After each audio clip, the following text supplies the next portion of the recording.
I know you all heard me constantly saying this, but you know, humanizing what's actually happening and what translating occupation to what it means on the human impact.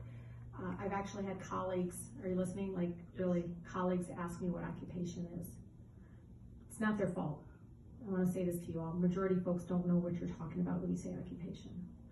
You know, many of them never held office before. It's the largest incoming class since Watergate, ironically. And even one of them came up to me. My mere presence have created access to information, right? But I use a lot of humor to get through stuff. I'm like, I can't believe that person doesn't know. But I'm like, oh, you know, because somebody asked me what the blockade in Gaza meant. So I want you, when you go talk to folks, especially new members, local level, don't think that you can't. 80% of the people elected on the local level somehow end up on the national level or federal level. I think that's the statistic, last one I saw. It could be less now. I don't remember where I saw it. It might have been National Council and state legislators. But the point is talking in a sense of what it really means. So even when you talk about detention, the bill about detaining Palestinian children, from what I understand, Betty McCollum is not only focused on Palestinian children, right? She did what exactly that pastor said, connecting to others. We need to do that with that bill because in some ways, does that mean, how about the Uyghur Muslims in China? Would it impact them? How can we bring them into the movement? So it's really about children, about federal funds, money, U.S. tax dollars being used to detain children, which is a human, you know, violating people's human rights. And so how do you connect to other movements and bring other people forward? So it's not just a bill about Palestinian children, but all children across the world that might be getting hurt or detained or their rights violated with our money, with our tax dollars. I want you all to understand the credit that you all have. I mean, you think, oh, Bernie just can't. No, Bernie's extension of movement work, right? You know, he means it when he says, not me, us. He does. And one of the things that I love is his mere presence in the campaign is moving people. It's moving people. Even if you're like, oh, I don't know about, it doesn't matter. His mere presence is probably, to me, historic in itself of how the dialogue and conversation is going, not only on Palestine, but even our, you know, sick care, I don't even call it health care, in our country and all of the other issues from corporate greed to other forms of oppression that are happening.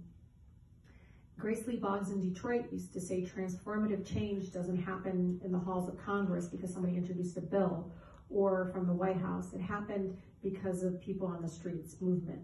The anti-war movement around Vietnam did not happen because somebody had the courage within Congress or somebody running for president said, oh, I believe this. No, it happened because people demanded it on the street. Impeachment's going to happen because people on the streets are demanding it. People that even supported him are saying enough. Republican state senator just came out, a local person, doesn't matter. That local movement is what's going to push us to always do, you know, for us to do the right thing to transform, you know, whatever social issues that we support. So for me, you know, Senator Sanders is a result of somebody that has been connected to movement people and movement work. And that has translated in him having the political courage to speak up about issues that he feels like is very truthful. And so he speaks truth to power. He talks about it in that way. But if anything, you got whatever has been happening to move to actually right now have a possibility of a Senator Sanders becoming president of the United States in itself is because we created it on the ground. So you've got to build on that and not, you know, it's like sometimes I feel like people are like, oh, finally. And I'm like, no, that was years in the making of, I think, people from all backgrounds, even Israelis now there's movement there, small or whatever, it doesn't matter. It's a movement there saying, we got to end occupation. I'm a former Israeli veteran. This is what they taught me to do. I can't believe I did this. This is inhumane. I want to stop. All of those things. So I hope I answered all your questions, but I think it's really important that one, try not to use terminologies that I think don't connect people to what is really the harm and the pain that's happening on the ground. Talk about the pain oppression, talk about the different car license plate, talk about the dehumanization at the checkpoint, talk about children not getting access to clean water, talk about the cage, the wall around Gaza, all of that.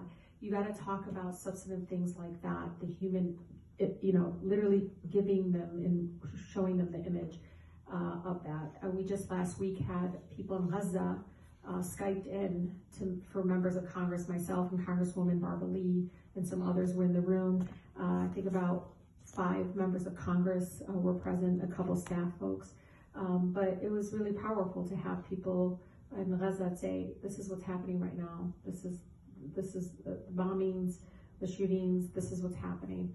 And what I loved is it was going great until they started talking about solutions. When they started talking about solutions is when they got into the rhetoric that I feel like it doesn't connect with people. Talk about equality, talk about freedom of movement, talk about those values. Those are the best things. Because when people start talking about 1-2 state occupation, 1948, 1967, Oslo, you're losing them.